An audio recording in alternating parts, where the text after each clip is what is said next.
A mysterious object falls from the sky and destroys the harmony of a hunter-gatherer band.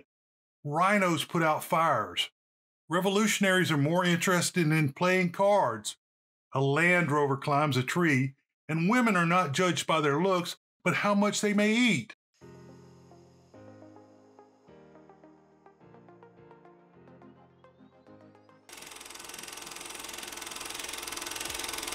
I'm thrilled to debut a new segment today titled Movies That Can't Be Made Now. It's fascinating to explore this category, which includes a variety of films, some with understandable reasons why they wouldn't be made today. However, the overarching reason seems to be the shift in our ability to find humor in ourselves and others, a palpable change in American culture. The art of self-deprecating humor and the joy of laughing together seems to have taken a backseat recently, reflecting broader shifts in societal attitudes away from humor and sensitivity. Don Rickles, where have you gone? Hello to all the classic people that are returning. I'm glad you're back. I want to welcome any new visitors and let you know that there will be spoilers ahead. Today on Classic Movie Reviews, we are taking on The Gods Must Be Crazy, 1980. I absolutely love this movie and have a story to go with it. This movie is rated 7.3 on IMDb.com and on RottenTomatoes.com scores 85% on the tomato meter and an 84% audience approval.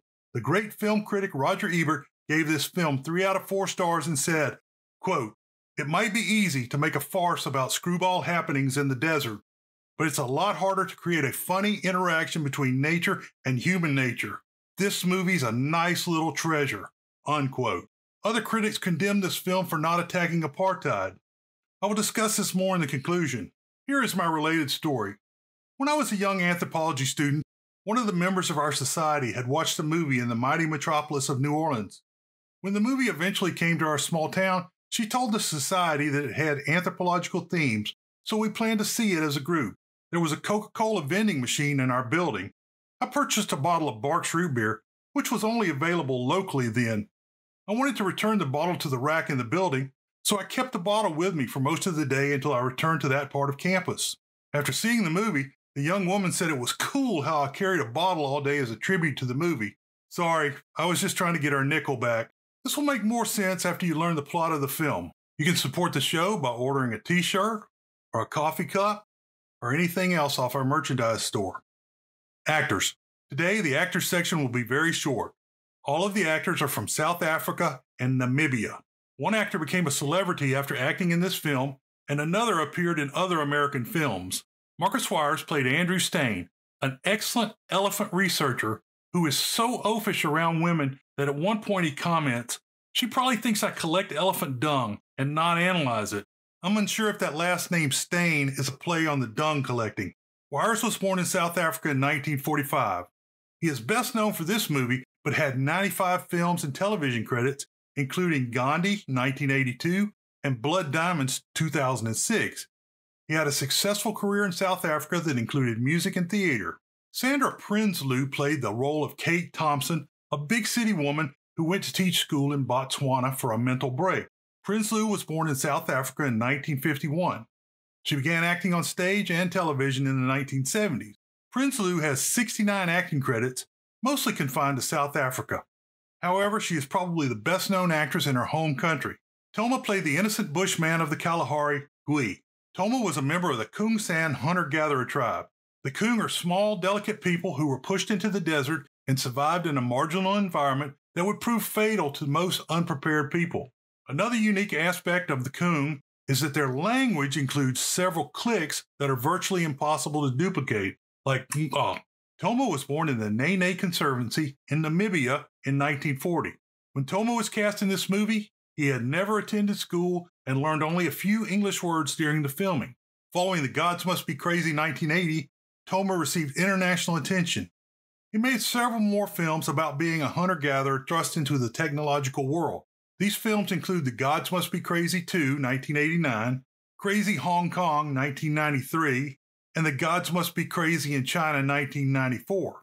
He voiced Rafiki in the Swahili version of The Lion King. Toma worked for his community and people until he died at the young age of 62 in 2003. Ken Gampu played the country's president. Gampu was born in South Africa in 1936. He started acting on stage and screen in the late 1950s and 60s. Gampu's looks helped him get cast as an angry or powerful African leader in a lot of film. In total, Gampu had 80 film and television credits. His best-known films outside of South Africa include The Naked Prey, 1965, an excellent film both acted and directed by Cornel Wilde, The Wild Geese, 1978, one of my favorite war movies that is anti-war, The Awesome Zulu Dawn, 1979, King Solomon's Treasure, 1979, The Gods Must Be Crazy, 1980.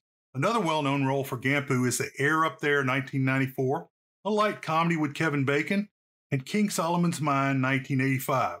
Gampu also worked extensively for human rights until his death at 68 in 2004. He is beloved in South Africa both for his films and stage work.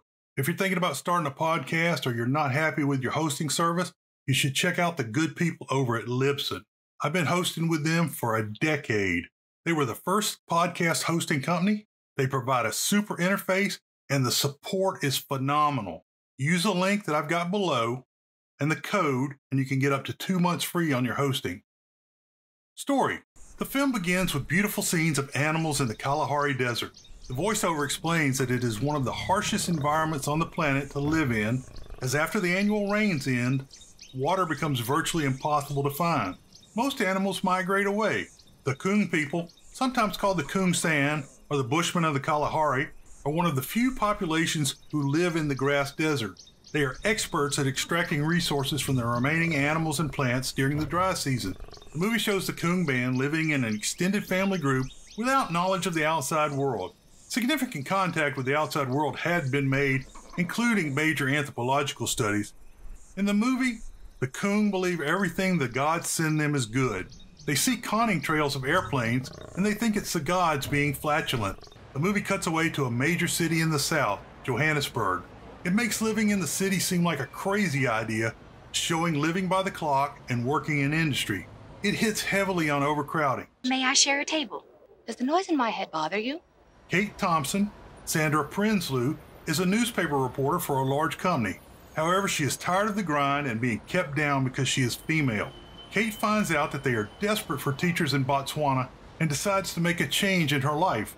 One day, while Gui, Toma, is out walking, the pilot of a small plane throws an empty Coke bottle out the window.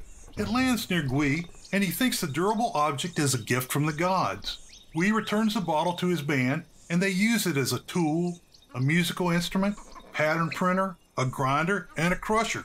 However, the bottle becomes an object of contention in the clan as everyone wants to use it simultaneously.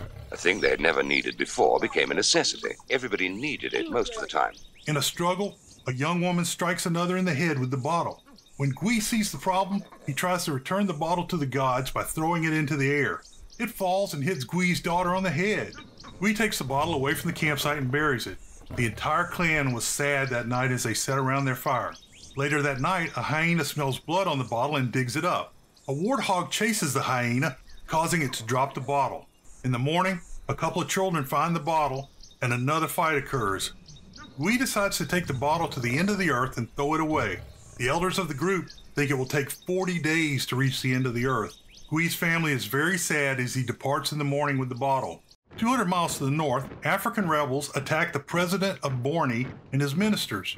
The men execute a buffoonish attack very similar to a Keystone Cops episode. The rebels escape in 2 jeeps, and the president's military proceed in a Mercedes. 2 rebels are killed, and 2 are captured alive. The rebels only killed 3 ministers. The president, Ken Gumpu, orders them to be taken to the helicopter. The military commander orders 3 armored recon vehicles to follow. The Mercedes runs out of gas. The attackers are members of Sam Boha, Lou Verwee's group. I thought at the time Boha was a Cuban, but it seems more likely that he is a Dutch descendant Afrikaner. The 4 surviving rebels report to Boha's jungle hideout. He is frustrated working with inept soldiers. He explains that their raid was a failure. You killed 3 and wounded 5, and you lost 4. 2 of the rebels in the background are playing cards. Using a helicopter trick, one of the rebels reveals the hiding location.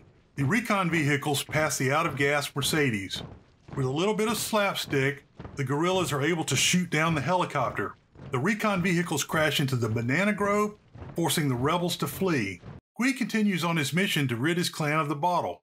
In Botswana, a biological researcher, Andrew Stain, Marcus Wayers, researches elephants by collecting blood and fecal samples. Mapudi, Michael Thays, is a mechanic and research assistant with Stain.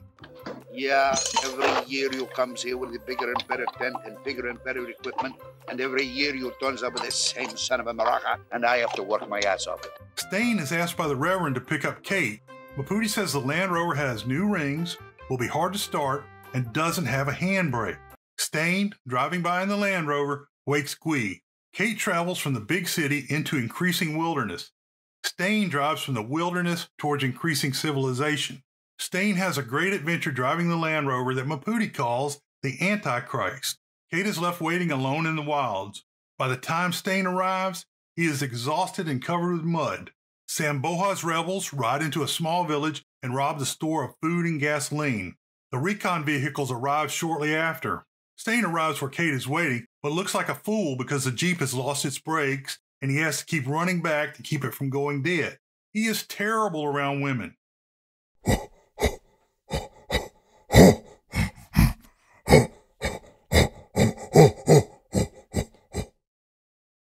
Stain terrorizes Kate as he tries to open and close road gates with the failing Land Rover. Gui encounters a man who thinks Gui is going to kill him.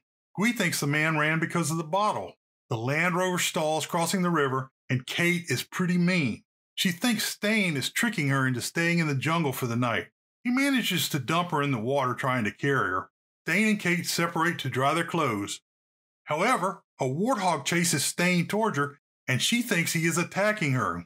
Gui is cooking a short distance away when a rhino comes in and stomps out his cooking fire. The narration says that rhinos are the self-appointed fire marshals of the area. The rhino is the self-appointed fire prevention officer. When he sees a fire, he rushes in and stamps it out. Stain and Kate are calming down a bit when he sees a rhino charging their fire. Kate thinks she is being attacked again. Stain puts the rest of the fire out, and Kate thinks it's a trick. He rebuilds the fire, but the rhino does not come back. 3 Africans arrive, and Kate becomes very friendly to Stain. Samboha and his rebels crash through the border to Botswana. The guard tries to stop the following recon vehicle, but the guard shack is destroyed. Higher headquarters refuses to let the recon vehicles pass. Stain hooks the Land Rover winch to a large tree branch so he can pull it out of the river. Kate starts changing clothes and gets caught in a wait-a-bit tree. Briars. Stain tries to help her, but he gets tangled up.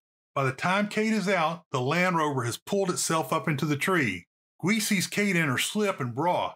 He thinks she is pale like something from a rotten log, and that she is very old from her hair color, and that he would have to dig all day to feed her because she is so big, and the skins she wore look like cobwebs. Gui thinks she may be one of the gods, so he tries to give her the bottle.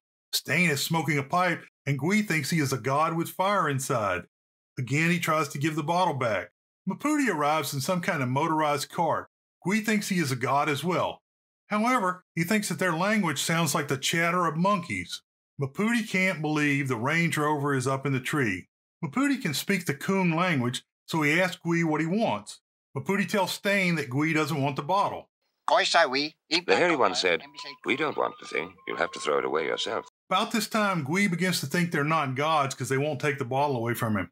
Later, Mapudi is towing the Land Rover back when safari tour guide Jack Hine, Nick DeJager, arrives and tells Kate he is here to rescue her.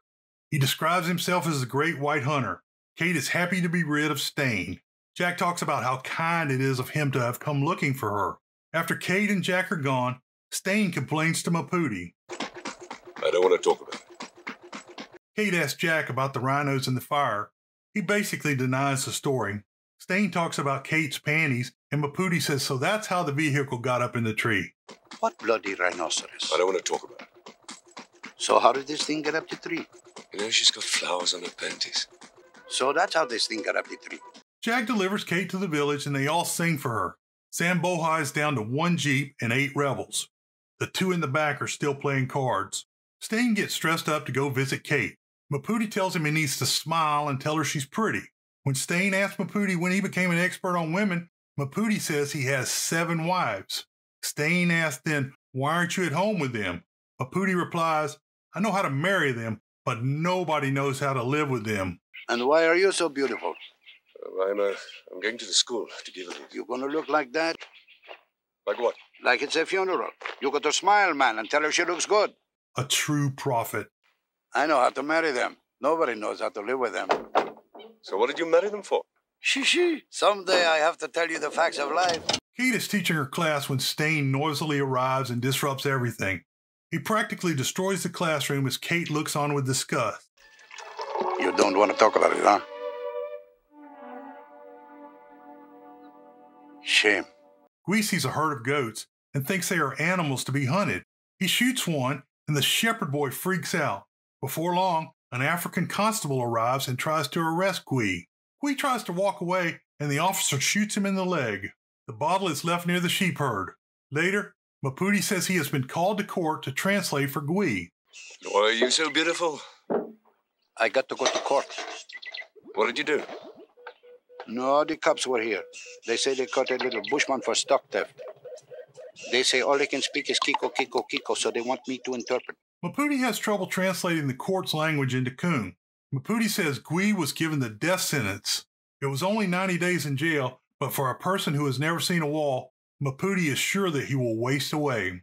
3 months in jail, same thing. He gonna die for sure. He never seen a wall in his life. Now he got walls all around him. But didn't you explain to them? They said silence in court.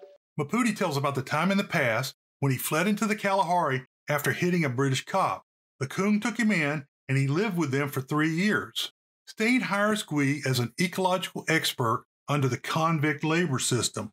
They take Guy back to the camp, but tell him he has to stay for 11 more weeks. Jack is trying to date Kate. Guy tries to explain the evil thing, the Coke bottle, but they can't understand the problem. Jack shows up and borrows Guy to track a wounded animal. They are surprised by a lion. Guy saves Mapudi after Jack drives away. I'm sorry, I didn't realize. I don't want to talk about it. Samboha and his group arrive at Kate's school. They kidnap her and all of the children. Stop playing that bloody game. The Botswanan police are forced to drop their weapons. Samboha said he would be heading east with the hostages. Mapudi teaches Guy how to drive the Land Rover. Stain is pining for Kate, so he takes his team to the backcountry for a game count. Samboha and the hostages begin moving through a large corridor that the government has cleared. The two guys are still playing cards. Jack gets word of the hostages and goes with the police to Stain's camp looking for the researcher. One of the police officers tracks Stain and company. They determine that Stain et al. Are in Samboha's path, but they must go around the jungle to reach Stain. Stain sets up a telescope and begins counting animals. Guy sees the army unloading supplies for the hostages. He says there are people things down there. Kate tries to protect the kids. The two rebels keep playing cards. Look at that! I told you stop playing that bloody game! If I catch you playing again, by God. Kate says the kids have to eat more often. He sends one of the girls to send a message to the army to drop food more often. Guy sees Kate, the hostages, and the rebels moving towards the food. They realize it's Samboha. The girl arrives where Stain and company are set up. Stain turns into Superman when he realizes that Kate is with the hostages. Stain wants to send Guy down dressed in the girl's clothing to tranquilize the rebels using a small bow and a needle. And when he shoots, he must pull back on the thread very quickly so the man can think it was a horsefly or a wasp that stung him. The two rebels sneak off to play cards. Guy makes his way into the group and begins immobilizing the rebels. He calms the children so he can do the work. Guy puts all the rebels to sleep except for the two playing cards. He then gives Kate the note explaining what is happening. Kate and some of the bigger kids grab the rebels' weapons but realize two are missing. The group runs for cover, but a shot is fired, alerting the two card players. Kate holds them off with a machine gun. Stain and Mapudi head down to help as Guy runs back. Guy goes to get the Land Rover. Stain knocks a snake out of a tree onto one of the rebels, and they capture him and his weapon. Guy drives the Land Rover in reverse at high speed. Stain fires into a tree, causing burning sap to fall on the other rebel. Finally, Jack and the police show up. He blows the horn and calls for Kate to come out. He takes credit for the release of the hostages. Jack? Hi there, the Marines have landed. It's okay, you can all come out. Sergeant, you better get on the radio and organize some buses to take the kids home. How come suddenly he's the big hero? Guy falls off of the Land Rover and Stain jumps on it. While he's trying to get it under control, he runs it through the crowd of kids and he looks like a fool in front of Kate. Eventually, the 11 weeks in, and Guy says goodbye. Stain pays him in paper money. The bushman throws the money away because he has no use for it. Stain is sad, but Mapudi encourages him to talk to Kate. You're going to look like that forever? Like what? Like Jack Hind is a better man than you? No, I'm going to talk to her. Yeah, tell her you were the big hero. No, I can't do that. Stain rehearses a speech as he bumps his head on a lamp as he walks back and forth. The talk with Kate starts badly as Stain stumbles and destroys her table. Only when I'm around to him. Around you. I'm sorry. Normally, I'm quite normal. When Stain is finally covered with flour and on the ground, Kate laughs and realizes he is a great guy. Kate kisses Stain. Mapudi blushes. Guy retrieves the Coke bottle and continues to the end of the earth. The end of the earth is actually called God's Window. It is in Blythe River Canyon Natural Reserve on the Drakensberg Escarpment in South Africa. Guy tosses the bottle away. As the credits roll, Guy returns to his family and they are overjoyed by his return. If you're enjoying the content, the best thing you can do to help out is hit that subscribe button. Conclusion. Director James Hughes said in a 1985 New York Times interview that the film has no message. However, he chose the Coke bottle to represent, quote, our plastic society, unquote. Ironically, he chose a glass bottle to represent a plastic society. This film ran for 532 consecutive days in Cupertino, California. It was only pulled because the film reel broke and caught fire. In Brisbane, Australia, the film ran consecutively for 1,467 days. There is a rumor, probably not true, that a man had a heart attack while laughing at the film in the early 1980s. This South African film was released in 1980 as a Botswanan production to avoid the anti-apartheid ban. It still faced resistance in England and other countries. This movie was released in the United States in 1984. Due to strong South African accents, some of the voices, especially Sandra Prinsloo as Kate, had to be dubbed by other actors. Although first billed, Marcus Weyers as Stain was first shown around 27 minutes into the movie. Toma received less than $2,000 for his role in the film. The film grossed over $200 million. So the director, Jamie Hughes, paid Toma $20,000 and provided him a monthly stipend. The film used the technique of undercranking the film, which speeds up many of the scenes to great comic effect. For example, this was done when Guy was driving the Land Rover and when Mapudi was running from a lion. Although it does not seem anachronistic in this film, it had a Stooge-like slapstick feel. As for the criticism of not attacking apartheid, I think this film does by flipping stereotypes. Stain is a brilliant scientist who turns into a fool whenever a female's around. Guy is perfectly in harmony with his environment, but is baffled by the oddities of, quote, civilization. Of course, the coon lacking outside knowledge is overplayed. By this point in history, many coon were joining the military to escape the poverty they were forced to live in. Sam Boha leads a group of unqualified rebels. But he is also a buffoon as he tries to force his political agenda on the indigenous people. Jack is a stereotypical great white hunter, but eventually loses out to the more honest Stain. What pulls this movie together for me is Mapudi. He is the only character who understands the others and dispenses wisdom like a great philosopher.